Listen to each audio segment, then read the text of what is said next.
हाय guys, class 10 trigonometry chapter 8.1 उसके 1 to 6 क्वेश्चन। First question है, in triangle A B C right angle at B, A B is 24 centimetre, B C is 7 centimetre, determine sine A cos A sine C and cos C. ठीक है, तो एक figure मैंने diagram बनाया हुआ है मैंने, एक ए बी सी ट्राइंगल है जिसमें अपने को गिवन है कि B C is 7 centimetre, A B is 24 centimetre. ठीक है, अब अपने को sine A cos A sine C cos C find करना है। तो आपको एक ट्रिक पता होगी, पंडित बद्री प्रसाद हर हर बोले। आपको ये ट्रिक पता होगी, पंडित बद्री प्रसाद हर हर बोले। ठीक है, तो इसकी हेल्प से अपने ट्रिग्नोमेट्री के ratio sign A cos A sine C cos C find कर सकते हैं। ठीक है, तो इसके लिए सबसे पहले अपने क्या करते हैं, अपने को सबसे पहले उसके लिए क्या पता होना चाहिए, हाइपोटेनिस पता होना चाहिए। ये हाइपोटेनिस है AC। सबसे पहले अपने क्या करते हैं, using Pythagoras theorem, using PGT Pythagoras theorem. तो अपने को पता क्या होती है, AC की square is equal to AB की स्क्वायर प्लस BC की स्क्वायर। ठीक है, AC की स्क्वायर अपने को फाइंड करना है, AB की वैल्यू कितनी है 24 की स्क्वायर प्लस BC की स्क्वायर कितनी है 7 की स्क्वायर इज इक्वल टू। अब इसको सॉल्व करेंगे तो 24 की स्क्वायर आपको पता होगी 576 होती है, 7 की स्क्वायर 49 होती है, ऐड करेंगे कितना आएगा 625। तो AC की स्क्वायर कितना आ जाएगा यहाँ से, अगर आप इसका स्क्वायर रूट लोगे तो कितना आ जाएगा AC की स्क्वायर 25। आपके पास AC की स्क्वायर की वैल्यू आ गई 25। तो AC की वैल्यू अपने यहाँ नोट कर सकते हैं, AC की वैल्यू अपने पास कितनी आ गई 25 आ गई। अब अपने को क्या फाइंड करना है, फर्स्ट साइन A। सबसे पहले क्या फाइंड करना है अपने को, साइन A फाइंड करना है। देखो साइन A के लिए, साइन A का मतलब एंगल A लेके चलेंगे, तो एंगल A के लिए ये उसके लिए क्या होगा, एंगल A के लिए, एंगल A की जैसे अपोजिट साइड क्या होती है परपेंडिकुलर। तो साइन का फॉर्मूला क्या होता है, परपेंडिकुलर अपॉन में हाइपोटेनिस, परपेंडिकुलर अपॉन में हाइपोटेनिस होता है। तो बताओ कितना होगा इसका, कितना हो जाएगा 7 अपॉन में 25। हाइपोटेनिस 25 है, परपेंडिकुलर कितना इसका 7 हो जाएगा। फॉर एंगल A के लिए बात करनी है अपनी। फिर इसने बोला है कोस A, कोस A का फॉर्मूला क्या होता है, बेस अपॉन में हाइपोटेनिस। तो बेस कितना है 24, हाइपोटेनिस कितना है 25, बेस कितना हो जाएगा 24, हाइपोटेनिस कितना हो जाएगा 25। फिर सेकंड इसने बोला है साइन C। अब देखो साइन C के लिए एंगल ये वाले लेके चलेंगे, साइन C के लिए एंगल ये होगा तो इसके लिए परपेंडिकुलर कौन सा हो जाएगा 24। तो वही 24 अपॉन में 25, फॉर्मूला वही परपेंडिकुलर अपॉन में हाइपोटेनियस। और नेक्स्ट है कोस C। अब कोस C के लिए साइन C के लिए निकाल रहे हैं, तो कोस C के लिए बेस क्या हो जाएगा, बेस क्या हो जाएगा इसके लिए बेस हो जाएगा 7 अपॉन में 25 हाइपोटेनियस हो जाएगा। ये अपने आ जाएगा आंसर। नेक्स्ट क्वेश्चन करेंगे। नेक्स्ट क्वेश्चन है question number 2। In figure, question में फिगर अपने को गिवन होगा, find tan P minus coat R। tan P और कोट R फाइंड करना है। तो सबसे पहले अपने को पाइथागोरस थ्योरम लगा के इसका बेस फाइंड करना पड़ेगा। अपने पास एक पाइथागोरस थ्योरम लगानी पड़ेगी सबसे पहले। तो यूजिंग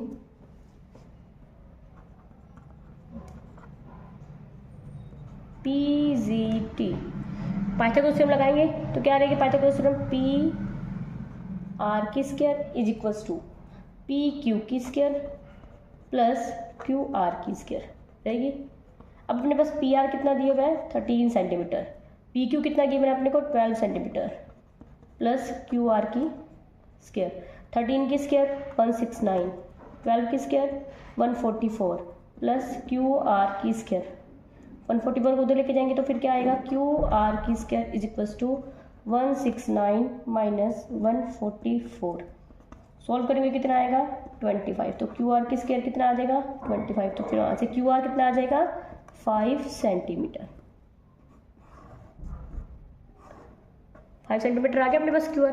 तो QR की वैल्यू कितनी आ गई अपने पास 5 सेंटीमीटर। ठीक है, अब अपने को फाइंड करने हैं tan P। सबसे पहले फाइंड करना है अपने को, फर्स्ट फाइंड करना है अपने को tan P। tan P के लिए हो जाएगा, P के लिए बेस, ये क्या रहेगा इसके लिए परपेंडिकुलर, और ये क्या रहेगा उसका बेस। तो अपने को पता है tan P का फॉर्मूला क्या होता है, परपेंडिकुलर अपॉन में बेस, P अपॉन में B होता है। तो P कितना रहेगा यहाँ पे, P कितना रहेगा यहाँ पे 5, P कितना रहेगा यहाँ पे, और बेस कितना रहेगा। और सेकंड अपने को फाइंड करना है कोट R। और इसका फॉर्मूला जैसे इसका अपोजिट होता है। अब बताओ क्या इसका अपोजिट रहेगा। अब देखो आर के लिए फाइंड करना है, एंगल फॉर एंगल आर के लिए बेस क्या रहेगा 5 और परपेंडिकुलर रहेगा 12। तो बेस क्या रहेगा 5, परपेंडिकुलर रहेगा 12, क्योंकि एंगल आर के लिए फाइंड कर रहे हैं अपने इसमें। तो एंगल आर के लिए परपेंडिकुलर क्या रहेगा 12, बेस क्या हो जाएगा 5। सॉल्व क्या करना है, tan p minus cot R, value put कर दो। tan p की कितनी है 5/12 माइनस कोट आर की कितनी है 5/12। सॉल्व करेंगे आंसर कितना आ जाएगा 0। आंसर कितना आ जाएगा 0। Next question is question number 3। If sin a is equal to 3/4 calculate cos a and tan a। छोटा सा क्वेश्चन है, sin a अपने को गिवन है, तो sin 3/4 आप इसको k की फॉर्म में भी लिख सकते हो, पर कोई बात ना शॉर्ट में लिख सकते हो। sin a फॉर्मूला कहता है परपेंडिकुलर अपॉन में हाइपोटेनियस, परपेंडिकुलर अपॉन में हाइपोटेनियस गिवन है, बेस फाइंड करना पड़ेगा। तो यूजिंग PGT तो क्या आ जाएगा AC की square is equals to BC की स्क्वायर प्लस AB की स्क्वायर। AC की स्क्वायर कितना गिवन है 4 की स्क्वायर और BC की स्क्वायर कितने अपने पास 3 की स्क्वायर प्लस AB की स्क्वायर। AB की स्क्वायर कितना आ जाएगा यहाँ से 16 माइनस 9। AB की स्क्वायर कितना आ जाएगा अपने पास 7। तो AB कितना आ जाएगा अपने पास, AB कितना आ जाएगा अपने पास, AB कितना आ जाएगा अपने पास अंडर रूट में 7। AB कितना आ जाएगा अपने पास अंडर रूट में 7। फाइंड क्या करना है, सबसे पहले फाइंड करना है cos A। cos A का फॉर्मूला क्या होता है बेस अपॉन में हाइपोटेनियस। तो बेस कितना आया मेरे पास रूट का 7, हाइपोटेनियस कितना गिवन था मुझे 4। नेक्स्ट फाइंड करना है tan A।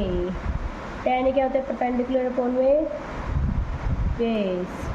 परपेंडिकुलर कितना गिवन है अपने को 3, परपेंडिकुलर कितना गिवन है अपने को 3, परपेंडिकुलर कितना गिवन है अपने को 3 और बेस कितना है अपना रूट में 7। ये अपना next question is given 15 cot A is equal to 8 find sin A and sec A। तो गिवन क्या अपने को 15 cot A is equal to 8। तो यहाँ से cot A को फाइंड कर सकती हूँ मैं, 8 अपॉन में 15 आ जाएगा। ठीक है, अब आपको पता है cot का फॉर्मूला क्या होता है बेस अपॉन में परपेंडिकुलर।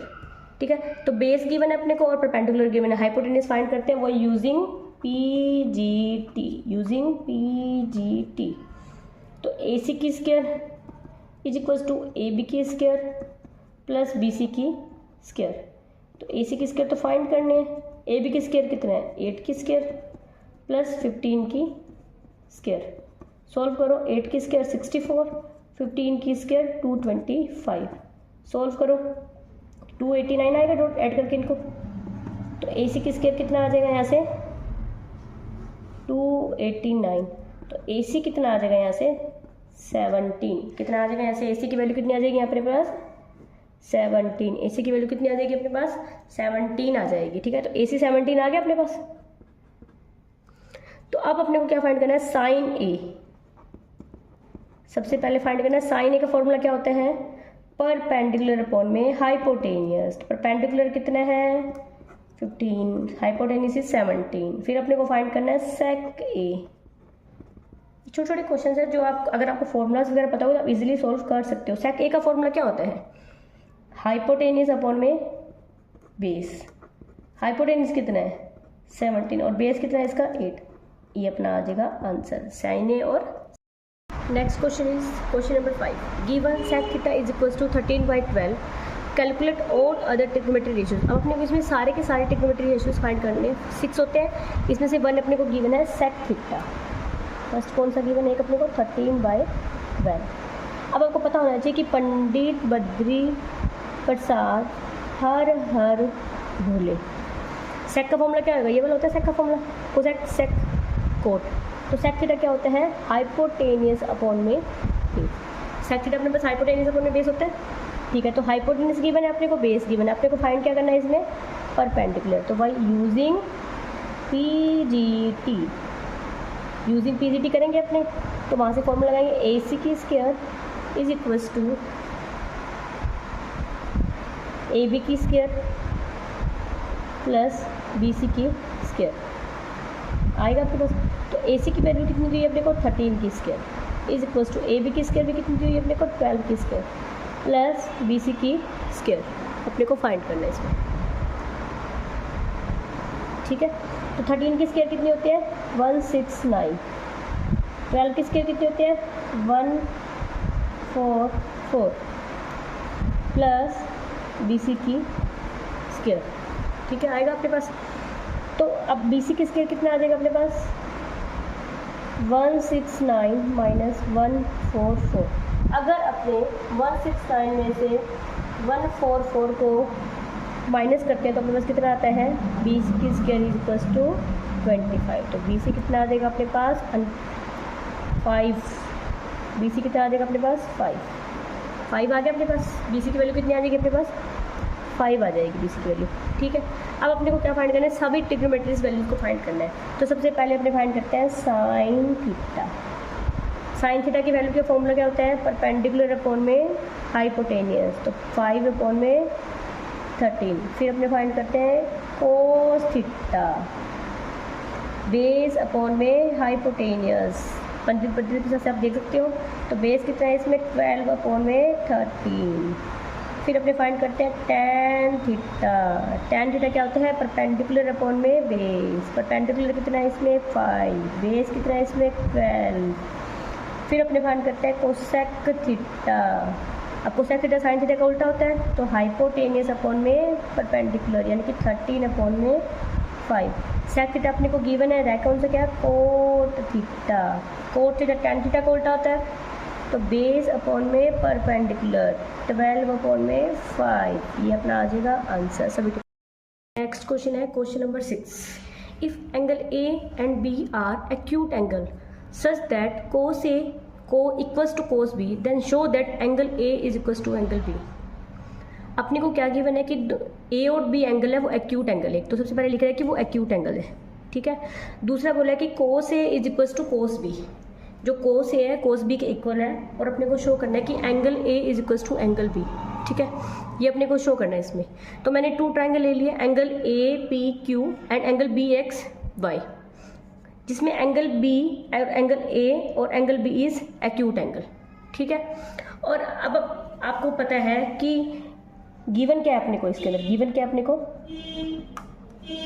गिवन है कि cos A is equals to cos B, given है अपने को cos A is equals to cos B, ठीक है। cos A is equals to cos B अपने को गिवन है। अब अपने को पता है कि cos A और cos B में अगर अपने वो पंडित बद्री प्रसाद हर भोले वाले अगर फॉर्मूला लगाते हैं, तो cos A के लिए इसके अंदर बेस क्या होगा AP, और हाइपोटेनस क्या होगा AQ, हाइपोटेनस क्या होगा इसमें AQ। वैसे cos B के लिए इसमें बेस क्या होगा BX, और हाइपोटेनस क्या होगा इसमें BY, हाइपोटेनस हो जाएगा BY, ठीक है। अपने क्या करते हैं इसको लेट कर लेते हैं, लेट कि AP अपॉन में AQ is equals to BX upon में BY is equals to K, जिसमें K क्या होगा कोई एक, K क्या होगा एक पॉजिटिव इंटीजर,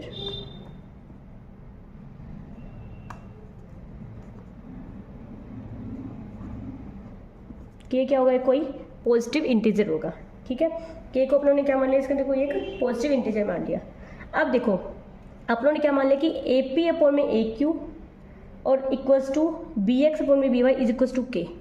अब अगर मैं इसको ये लिखना चाहूँगी AP अपॉन में मैं BX को इधर लेके आऊँगी, AQ को उधर लेके जाऊँगी, तो AP अपॉन में BX is equals to AQ upon में BY is equals to K। ये मेरी बनेगी एक और इक्वेशन।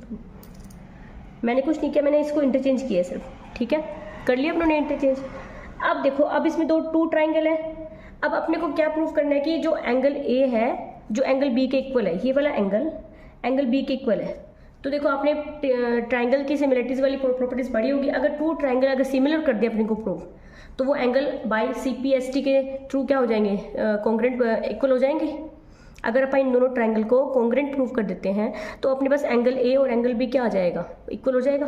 तो कॉन्ग्रेंट प्रूफ करने के लिए देखो अब आपके पास क्या है कि AP ए पी अपॉन में B X, A P upon में B X, A Q upon में B Y, A Q upon में बी वाई का रेशो क्या आ रहा है, के आ रहा है। मतलब इनको जब अपने डिवाइड करेंगे तो कुछ ना कुछ वैल्यू आएगी इनकी, जो कि क्या आएगी, अपन ने लेट कर ली, वो के है, ठीक है, के लेट कर ली।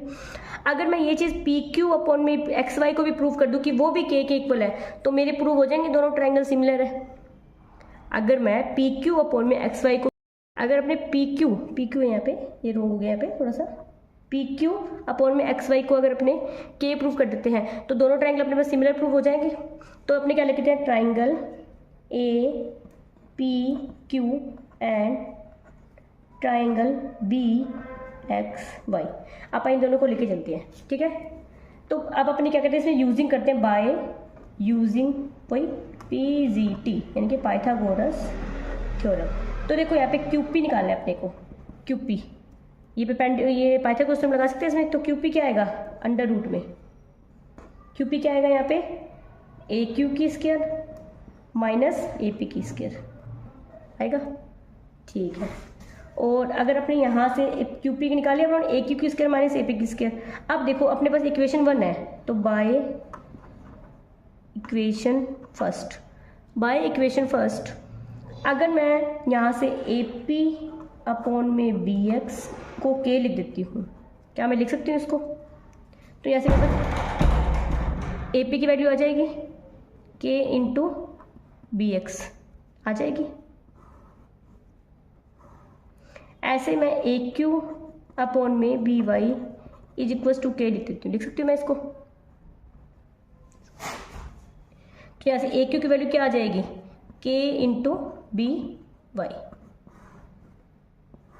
आ गई मेरे पास। अब ए पी की वैल्यू भी आ गई और ए क्यू की वैल्यू भी आ गई, इसमें पुट कर देते हैं। तो Q P is equal to under root में ए क्यू की वैल्यू कितनी है, के की स्क्वायर इंटू बी वाई की स्क्वायर माइनस ए पी की वैल्यू कितनी है, के की स्क्वायर इंटू बी एक्स की स्क्वायर आ जाएगा मेरे पास, ठीक है।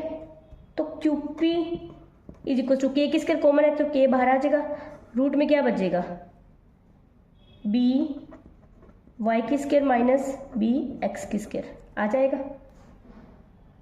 ठीक है। अब देखो मैंने अभी अपने यहाँ पे पाइथागोरस थ्योरम यूज़ की थी क्यूपी के लिए, अगर वही सेम बाय, इसको इक्वेशन 2 नाम दे देते हैं, ठीक है, by using P G T.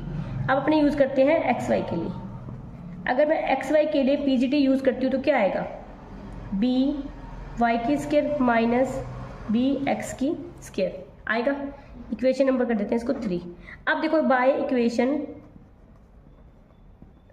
2 and 3, equation 2 and 3 को देखो, क्या मैं लिख सकती हूँ कि Q P is equal to K X Y, क्या मैं ये लिख सकती हूँ, लिख सकती हूँ, क्योंकि देखो बी वाई की स्क्वायर माइनस बी एक्स की स्क्वायर क्या है मेरे पास, एक्स की वाई है, तो के पड़ा है। तो यहाँ से मेरे पास क्यू पी अपॉन में X Y is equal to क्या आ जाएगा, इक्वेशन 4 आ जाएगी। क्यू पी अपॉन में एक्स वाई, जो मैं चाहती थी कि अगर मैं क्यू पी अपॉन में एक्स वाई को प्रूव कर दूँ कि वो भी के हो जाए, तो मेरे पास 1 और 4 से इक्वेशन 1 एंड 4 बाय इक्वेशन 1 और 4 में देखो क्या आ गया कि ए पी अपॉन में B X is equal to A Q upon में B Y is equal to Q P upon में X Y is equal to K. तो triangle A P Q is similar to triangle B X Y. दोनों triangle एक दूसरे के similar हो गए, कौन से वाले रूल से, बाय ट्रिपल एस रूल से, एस एस एस सिमिलरिटी से हो गए, ठीक है। तो अब अपने को क्या प्रूव करना था इसके अंदर, एस एस एस रूल से ये सिमिलर हो गए, तो लिख सकते हैं अपने angle A is equals to angle B by C P S T rule. CPST का मतलब कहते हैं correspondent parts of similar triangles के थ्रू अपने प्रूव कर दिया कि एंगल ए एंगल बी के इक्वल है। 2 ट्राइंगल लेके चले थे अपने, दोनों ट्राइंगल को सिमिलर प्रूव करने के लिए मैंने क्या किया, कुछ कोशिश की है। मैंने सिमिलर प्रूव करने के लिए छोटी सी कोशिश की है। मैंने क्या लगाया इसमें, पाइथागोरस थ्योरम। ट्रिग्नोमेट्री है तो पाइथागोरस थ्योरम के बिना तो क्वेश्चन होगा ही नहीं, तो पाइथागोरस थ्योरम लगाई, सिमिलर प्रूव किया एंगल्स को, तो मेरे पास एंगल आ गया बाय CPST के थ्रू। समझ आया सभी को? वीडियो को लाइक कर देना, सब्सक्राइब कर देना। Thank you.